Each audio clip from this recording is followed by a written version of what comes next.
છે કે આ ભગવાન છે. લૌકિક અર્થની અંદર કીધું કે દશરથજીના આ બે દીકરાઓ છે, રાજકુમાર છે, પણ આ મારી સાથે નથી આવ્યા, હું એની સાથે આવ્યો છું. મમ હિત લાગી નરેશ પઠાય, મારું કલ્યાણ કરવા માટે આ બંને રાજકુમારો મારી સાથે છે. આમ કહી અને બ્રહ્મનો પરિચય આપ્યો છે. આ બાજુ જનક મહારાજે કીધું, મહારાજ આપ એકલા આવ્યા હોત તો આંબાવાડીમાં ઉતારો આપત, પણ અયોધ્યાના રાજકુમાર સાથે છે તો આ મર્યાદા મારે ચૂકવી ન જોઈએ. આપ મારા મોલે પધારો. રાજકુમારોનું સન્માન એ રીતે થવું જોઈએ. અને વિશ્વામિત્ર આજ સુંદર સદનની અંદર ઉતારો કરે છે. સંધ્યા સમય થયો, ભગવાન રામ આવ્યા અને આવી અને ગુરુદેવને કીધું, વિશ્વામિત્રજીને, ગુરુદેવ બોલે શું? બોલે નાથ લખનપુર દેખન ચાહી. લક્ષ્મણજીને નગર જોવા જાવું. લક્ષ્મણજી કે આ લે, મને ખબર નથી, ના સીધો ચડાવી દીધો.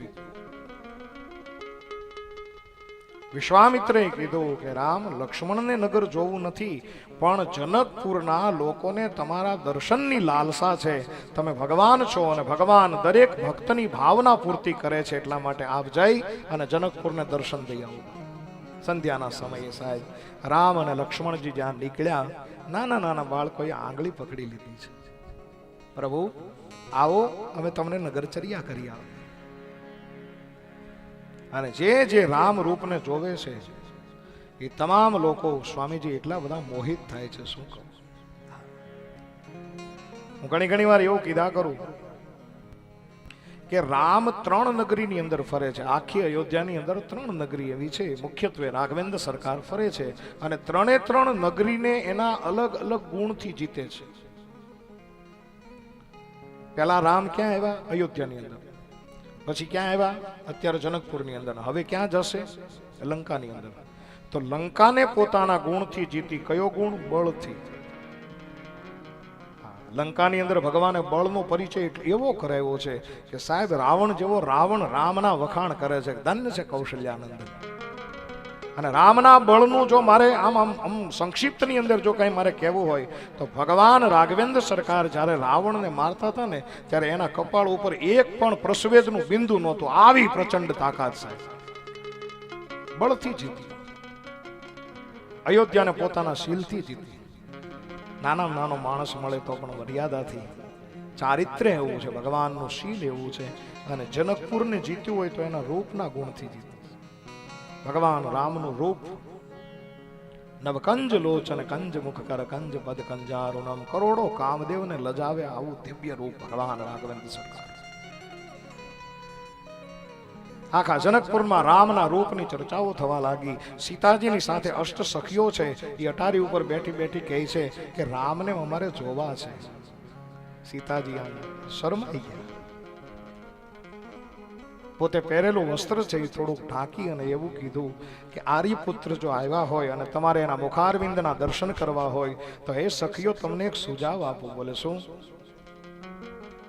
બોલે રામ ઊંચું જોવે તો તમને દર્શન થાય. બોલે ઊંચું જોઈ કઈ રીતે જોવે? એ તો મર્યાદાનો અવતાર છે. ત્યારે સીતાજી કીધું કે સખીઓ એક કામ કરો, આપણી અટારીની નીચેથી જ્યારે પસાર થાય ને ત્યારે ફૂલ ને કંકુ ચોખાથી વધાવજો. ભગવાન રાઘવેન્દ્ર સરકાર સીતાજીના મહેલની નીચેથી પસાર થયા. અષ્ટ સખીઓએ આજ ભગવાનને કુમકુમથી વધાવ્યા, અક્ષતથી વધાવ્યા, ફૂલડેથી વધાવ્યા. અચાનક કોણે વધાવ્યો એ જોવા માટે ભગવાને મુખારવિંદ ઊંચું કર્યું. અને અષ્ટ સખીઓને રામના રૂપનું દર્શન થઈ ગયું છે. ધન્ય બનાવ્યા અને રાત્રે પાછા આવ્યા છે. ભોજન આદિ કાર્ય સંપન્ન કર્યા અને આજ બંને ભાઈઓ પગ દબાવે છે વિશ્વામિત્રના. થોડોક સમય થયો એટલે મર્યાદા સાથે વિશ્વામિત્રે કીધું, રામ લખન અબ સો જાઓ. રાઘવેન્દ્ર સરકાર કક્ષની અંદર ગયા, સૂતા છે. લક્ષ્મણજી પગ દબાવે છે. થોડોક સમય થયો, વિવેક સાથે કીધું, લખન અબ તું ભી સો જા ભાઈ. આ ક્રમ છે. નહીં તો ઘણા ગુરુ એવા હોય કે ના પાડે જ નહીં. હું ઘણી વાર રણછોડભાઈ એક દાખલો આપ્યા કરું કે એક ગુરુ આશ્રમની અંદર રે, ગામમાંથી દૂધનો લોટો લઈને ચેલો ગયો, બાપુ દૂધ પી લો. બાપુ દૂધ પી ગયા અને પછી કીધું કે લે ચેલા પગ દબાવ.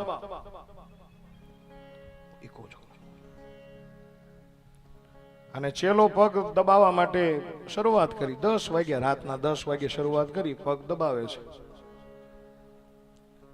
ચેલાને એમ કે હમણાં ગુરુદેવ કહેશે તો ઘરે વયો જાવ. રાતના 12 વાગ્યા તોય ગુરુદેવ કીધા નહીં, પણ આમ આંખ વીચી ગયા એટલે ચેલાને એવું થયું કે હવે ગુરુદેવ સૂઈ ગયા છે, નિદ્રાધીન થઈ ગયા છે, હવે હું જાઉં.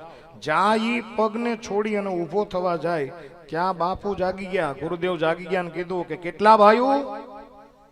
આને કીધું 3 ભાઈઓ. મોટો શું કરે? બોલે ખેતી કરે. વચલો? બોલે તમારા પગ દબાવું છું. નાનો? બોલે એને દુકાન છે બાપુ. બધું ખૂબ સરસ, તમારી કૃપાથી દયા છે, આનંદ છે. અચ્છા અચ્છા અચ્છા, પગ દબા. વળી 12 વાગ્યાનું ચાલુ થયું, 2:30 વાગ્યા. પછી ચેલાને એમ થયું કે હવે તો સુઈ જ ગયા છે, હવે હું હાલ જાઉં. અને જ્યાં ઈ જવા જાય ત્યાં વળી પાછા ગુરુદેવ ઉભા થયા. કેટલા ભાઈઓ? વચલો? તો બોલે તમારા પગ દબાવું છું. અચ્છા અચ્છા અચ્છા, દબા. વળી પાછું શરૂ થયું. એ હમી હાજનું શરૂ થયેલું ને 3:45 વાગ્યા સવારના. અને 4 વાગે એને એમ થયું કે હવે તો મારે જવું જોઈએ, હવે મારે ઘરે બધા જાગી ગયા હશે. અને જ્યાં ચેલો ઉભો થઈને જ્યાં જવા જાય ત્યાં ગુરુદેવ પાછા જાગી ગયા. કેટલા ભાઈઓ? ત્યાં કે 2. બોલે હમી હાજમાં તો 3 કહેતો હતો. બોલે 4 કીધું કે તમે જીવ તો જવા દો તો 3 કે આ તમે હમી હાજનું શરૂ કર્યું છે, હવે આમાં તો મારો પ્રાણ નીકળી જશે આજે.